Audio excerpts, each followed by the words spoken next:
The rain fell steadily over Los Angeles that Tuesday evening, coating the streets with a slick sheen that reflected the city lights. Officer James Miller sat in his patrol car, parked in the shadow of an old warehouse, his coffee growing cold in its paper cup. He had been with the LAPD for 15 years, and in his mind, he knew his territory and its people all too well. At 8:45 p.m., the low rumble of a motorcycle caught his attention.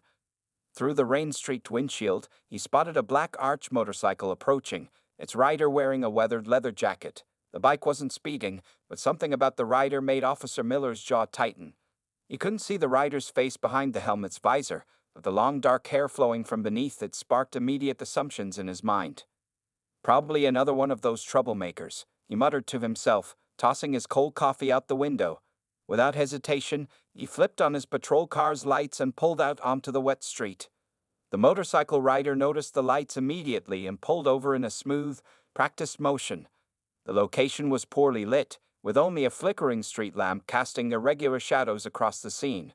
A few pedestrians hurried past under umbrellas, their faces briefly illuminated by the patrol car's flashing lights.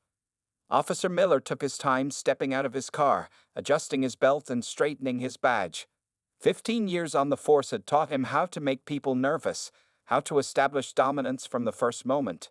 He'd had numerous complaints filed against him over the years: excessive force, racial profiling, verbal abuse, but his fellow officers had always backed him up.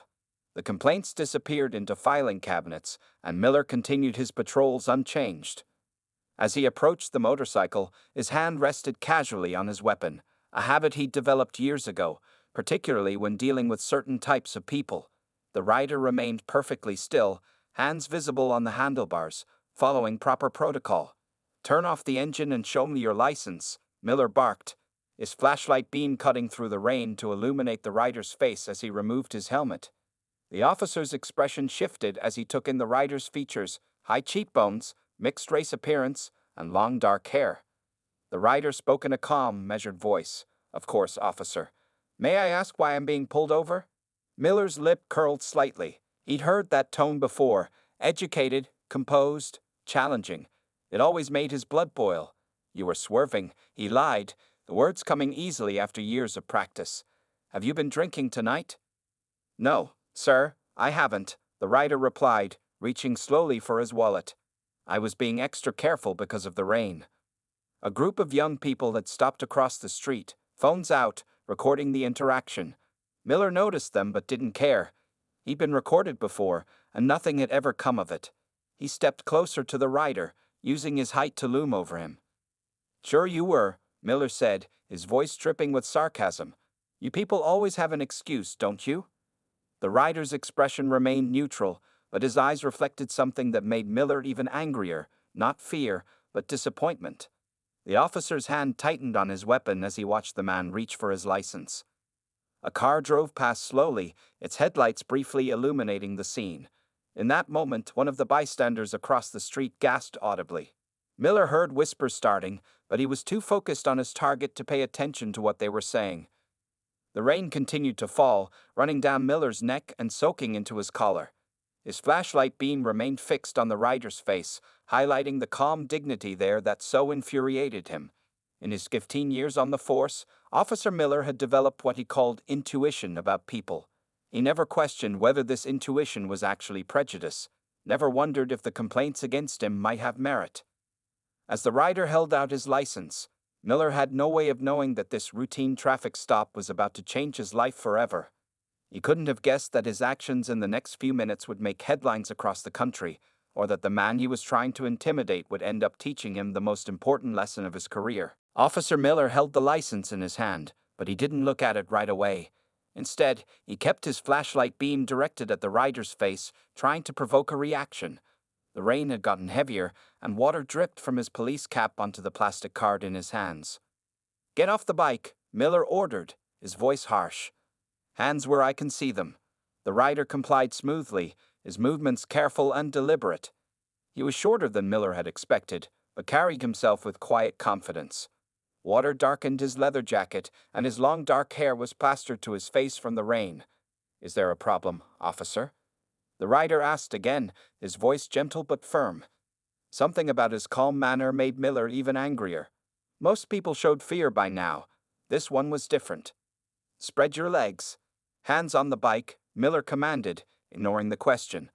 He noticed more people gathering across the street. At least 6 phones were pointed in his direction, their small lights glowing in the darkness.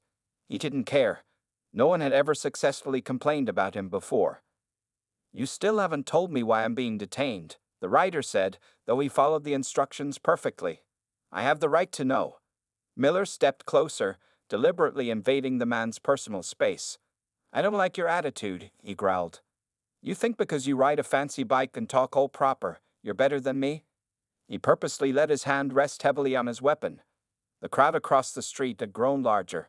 Miller could hear them whispering. Officer Miller's mind raced as he tried to process the situation. The crowd across the street had swelled to over 30 people, their phones recording every moment. Cars were stopping now, drivers pulling over to watch the scene unfold. The rain continued to pour, but no one seemed to care about getting wet anymore. Stay where you are, Miller barked, trying to maintain control of the situation. His hands were shaking slightly as he spoke into his radio. Dispatch, I need backup at 7th and Broadway. Got a situation here. Keanu remained on his knees, hands still raised, rain dripping from his hair. Despite his position, there was a quiet dignity in his posture that made several onlookers shake their heads in disbelief at the officer's conduct. Officer, Keanu said calmly, I think we both know this has gone too far. Why don't we wait for your supervisor to arrive and sort this out professionally? Miller's face reddened with a mixture of embarrassment and anger. The rational part of his brain told him to back down, but 15 years of unchecked authority had taught him never to admit a mistake. He tightened his grip on the handcuffs. I said shut up, Miller shouted, his voice cracking slightly. You could be anyone. Lots of people try to impersonate celebrities. A young man from the crowd called out, Hey, we got everything on video, officer. Your badge number 2. Others joined in, their voices growing louder and angrier. This is going straight to social media. Someone call the news. That's John Wick you're messing with. Miller felt sweat mixing with the rain on his forehead. His radio crackled with a response from dispatch. Backup is en route. ETA 3 minutes. The sound of approaching sirens filled the air, but Miller's situation was getting worse by the second. Someone in the crowd was live streaming the incident, narrating everything that was happening. Others were making phone calls, their voices urgent as they described the scene. The whole world's going to see this, one woman shouted. You picked the wrong person to harass. Miller knew he should wait for backup, but his pride pushed him to act. He roughly grabbed Keanu's wrist, trying to put the handcuffs on. Stop resisting, he yelled, even though Keanu wasn't resisting at all. The crowd surged forward slightly, their angry shouts growing louder. A passing city bus had stopped completely, its passengers pressing against the windows to watch. The driver was on his phone, likely calling the police station directly. Keanu spoke again, his voice somehow cutting through all the noise. Officer Miller, yes, I can see your name tag. You don't have to do this. I'm not your enemy. Let's talk about what's really bothering you. The words hit Miller like a physical blow. In all his years of police work, no one he detained had ever spoken to him quite like this, with compassion rather than fear or anger. For a brief moment, his grip on the handcuffs loosened. But then his radio crackled again.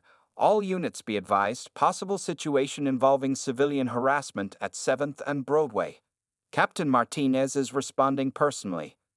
The mention of the captain's name made Miller's blood run cold. Captain Martinez had been trying to clean up the department's image, cracking down on exactly the kind of behavior Miller was displaying. And now he was coming here, to this scene. 3 police cars rounded the corner, their lights reflecting off the wet pavement. The crowd parted to let them through, but no one stopped recording.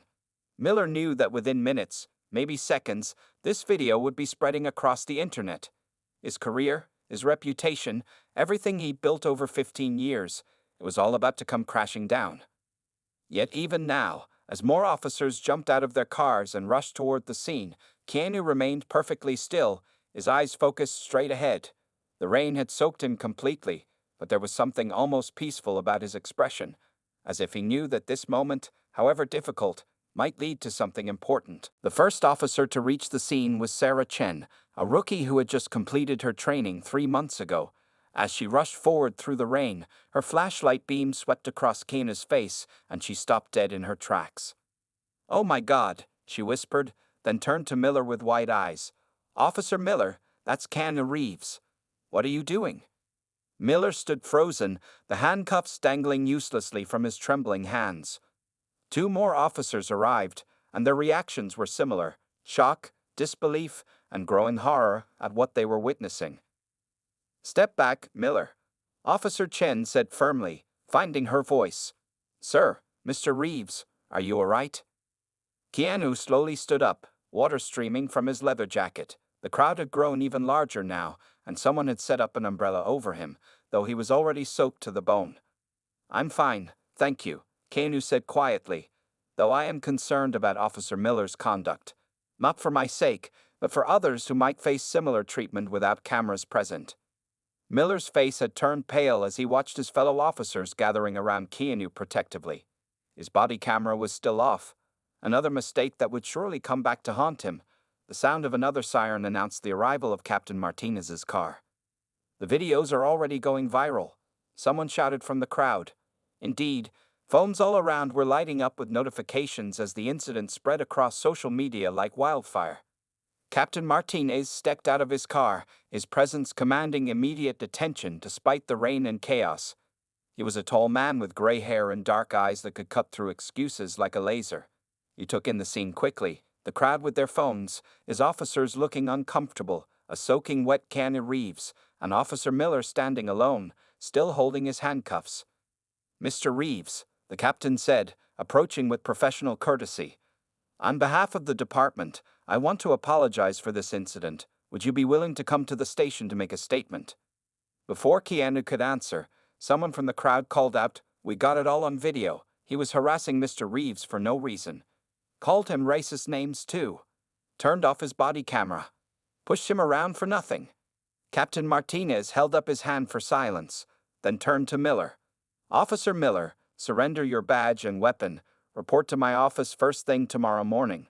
Miller's world seemed to collapse around him. 15 years of service, and it had all come crashing down in less than 30 minutes. His hands shook as he unpinned his badge. But what happened next surprised everyone. Keanu stepped forward, wiping rain from his face. "Captain," he said, his voice carrying clearly despite the noise of the crowd, "if I may make a suggestion, I'd like to handle this situation differently." The captain raised an eyebrow but nodded respectfully. The crowd fell silent, straining to hear what the actor would say. "Instead of punishment alone, which rarely leads to real change, I'd like to propose something more constructive." Keanu looked directly at Miller, who couldn't meet his eyes. "I think Officer Miller and I need to have a conversation, a real one, about assumptions, about fear, and about how we can do better." The rain had started to ease up, as if nature itself was paying attention to this moment. Captain Martinez studied Keanu thoughtfully, while Officer Chen and the other police officers exchanged glances. "What exactly are you suggesting, Mr. Reeves?"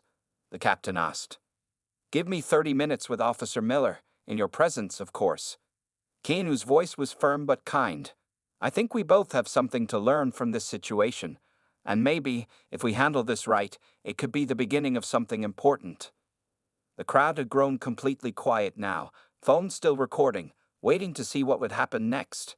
In this moment of silence, with the gentle patter of dying rain as background, Officer Miller finally looked up and met Keanu's gaze. Captain Martinez led Keanu and Officer Miller to a nearby coffee shop that had stayed open late. The crowd outside pressed against the windows until the captain ordered 2 officers to keep them at a distance.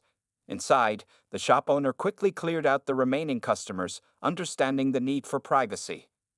The 3 men sat at a corner table, steam rising from their untouched coffee cups. Miller's uniform was still wet from the rain, and he looked smaller somehow, without his weapon and badge.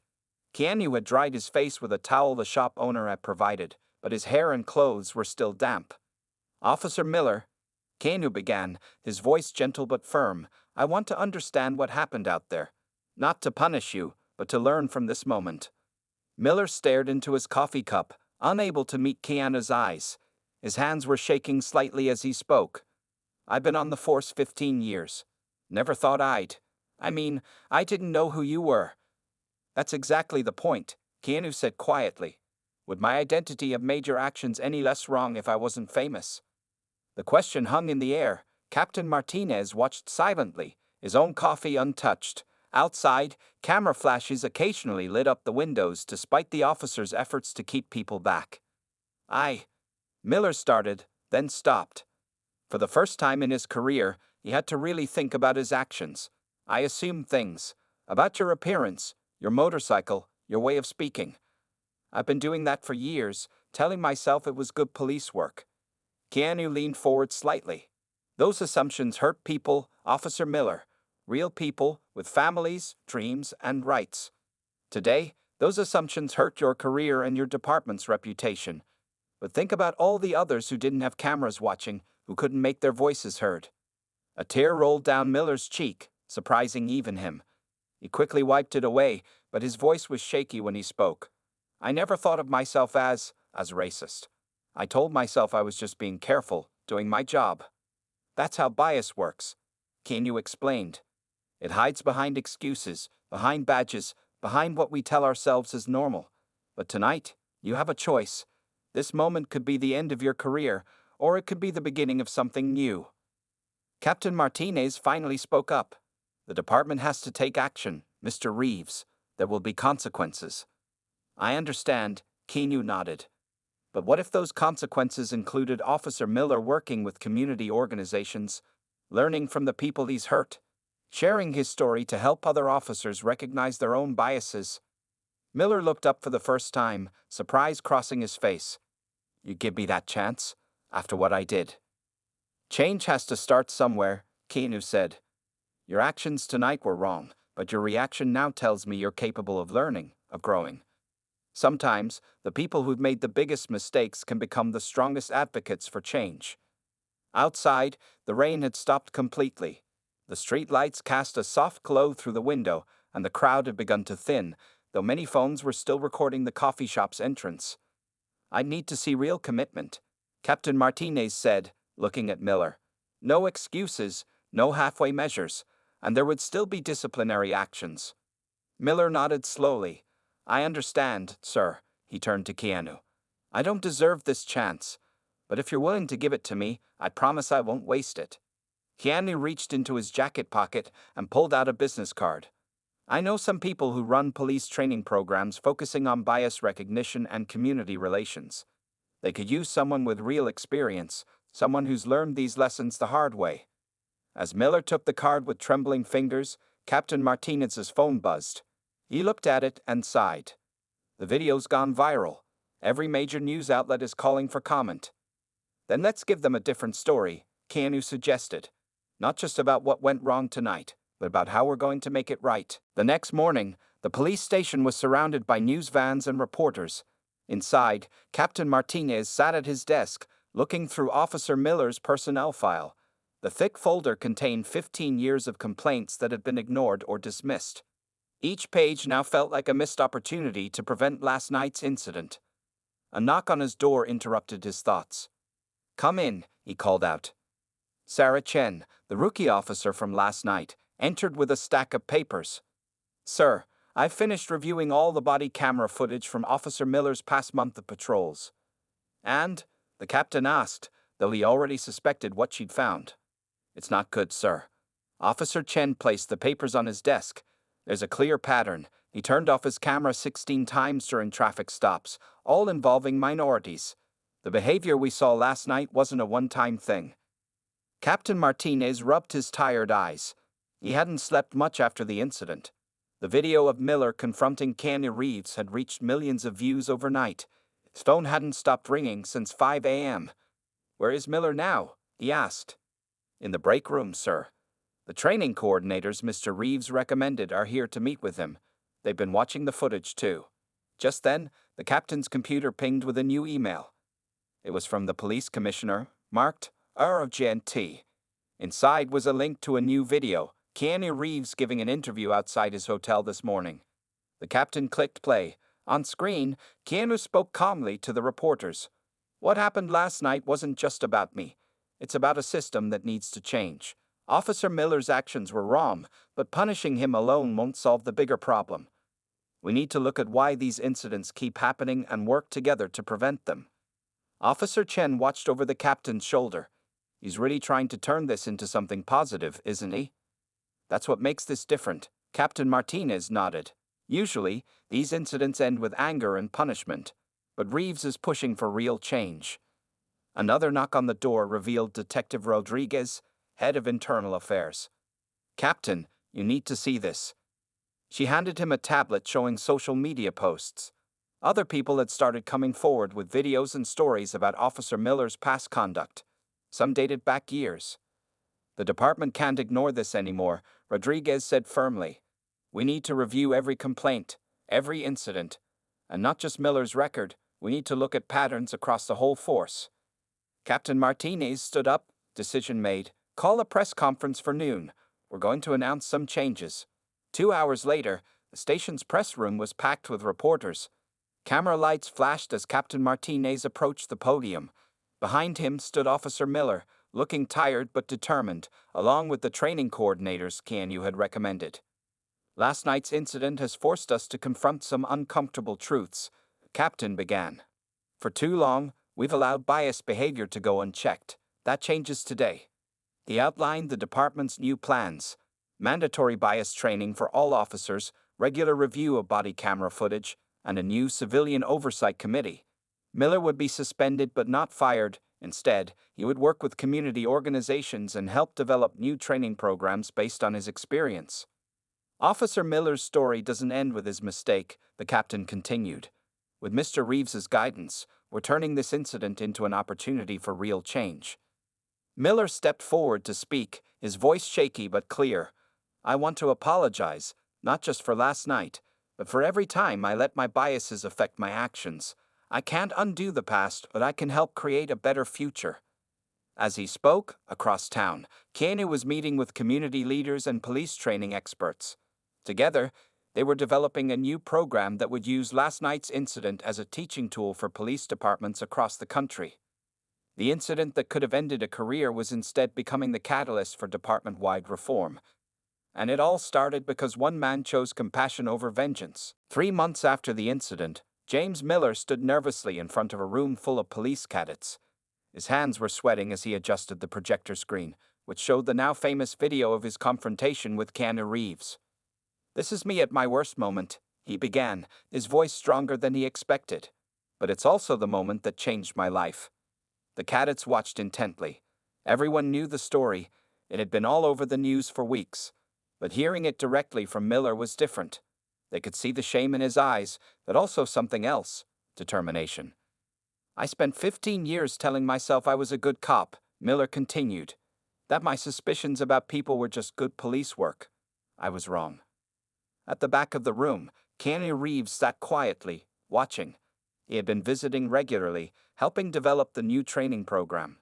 His presence always drew attention, but today, all eyes were on Miller. For the past 3 months, I've been working in community centers, Miller explained. I've sat in living rooms and listened to families tell stories about being harassed by police. Some of those stories could have been about me. He clicked to the next slide, showing pictures of his community service work. There he was, helping at a youth center, attending cultural awareness workshops, sitting in on community meetings. The hardest part wasn't losing my badge, Miller admitted. It was facing the truth about myself. Every morning, I look in the mirror and remember that night. But instead of letting it destroy me, I'm using it to help others change. A young cadet raised her hand. How do we make sure we don't make the same mistakes? Miller smiled sadly. That's the most important question. It starts with honesty, with ourselves and each other. When you see a fellow officer showing bias, speak up. When you feel yourself making assumptions about someone, stop and question why. Keanu walked to the front of the room to join Miller. The two men stood side by side, an unlikely pair brought together by a moment of crisis. Officer Miller's journey isn't easy, Keanu told the cadets. It takes courage to admit your mistakes and even more courage to change. But that's what real strength looks like. After the session, Miller sat in the empty classroom, looking at his reflection in the dark computer screen. 3 months ago, he would never have imagined being here. teaching others about his mistakes. "You did well today," Keanu said, sitting down next to him. They really listened. Miller nodded slowly. "Sometimes I still can't believe you gave me this chance. Most people would have tried to destroy me." "Destruction is easy," Keanu replied. "Building something new is harder, but it's worth it." Later that afternoon, Miller visited the community center where he now spent most of his time. The kids there no longer saw him as just a police officer. He was Mr. James, who helped with homework and coached basketball. Maria, a teenage girl whose brother had once been roughly handled by police, approached him with a newspaper. "Look, Mr. James, they wrote about your program." The article described how Miller's training sessions were being adopted by other police departments across the state. His story was becoming a model for police reform and redemption.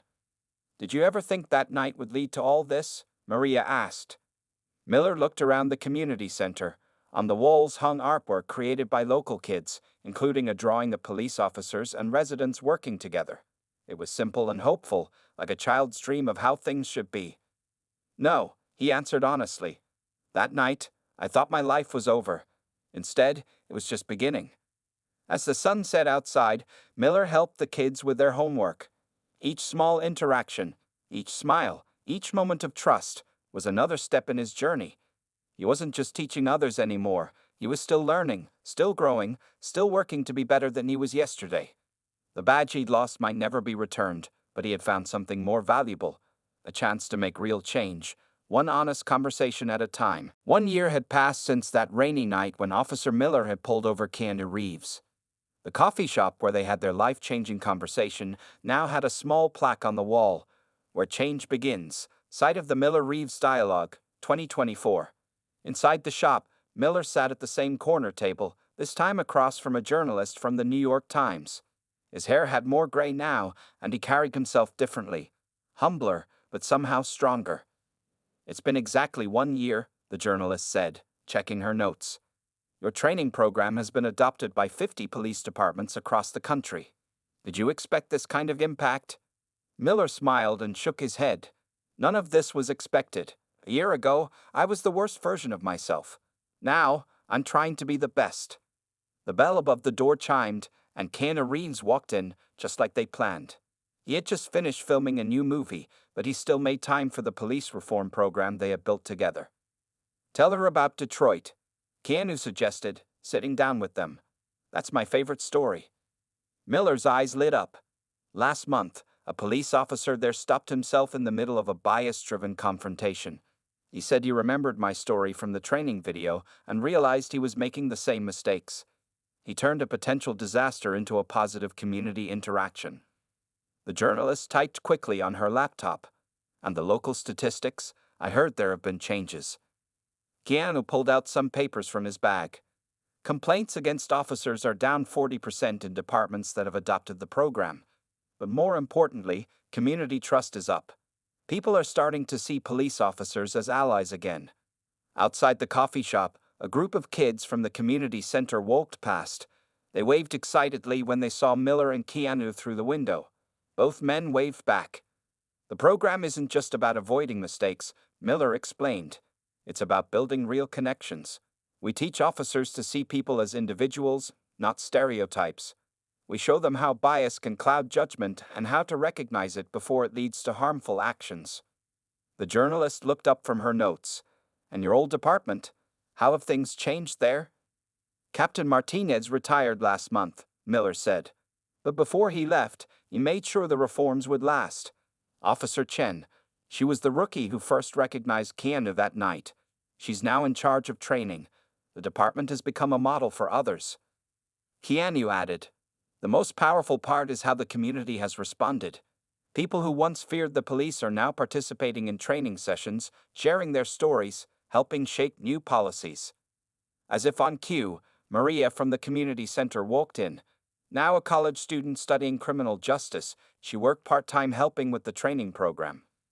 "Mr. James, don't forget about the presentation tomorrow," she reminded Miller. "The new cadets are really excited to meet you both." After the journalist left, Miller, Keanu, and Maria sat together, drinking coffee and planning future projects. The training program was expanding to include schools. teaching young people about bias and understanding before they ever thought about becoming police officers. Sometimes I still think about that night, Miller admitted quietly. How different things could have been if you'd reacted with anger instead of understanding. Keanu looked thoughtful. Anger is easy. Change is hard. But look at what we built from that moment. Maria pointed to a group of police officers and teenagers playing basketball together in the park across the street. That's what we built, she said proudly. Real change, one person at a time. As the afternoon sun streamed through the coffee shop windows, Miller watched the game outside. 1 year ago, he had been a symbol of everything wrong with policing. Now, he was part of the solution. Ready for tomorrow's class? Keanu asked, standing up to leave. Miller nodded, gathering his papers. Always ready. Every class is another chance to turn a mistake into a lesson, another opportunity to make things right. Together, they walked out into the sunshine, leaving the plaque on the wall to tell their story to future visitors. A story of how one dark moment on a rainy night had sparked a movement of lasting change.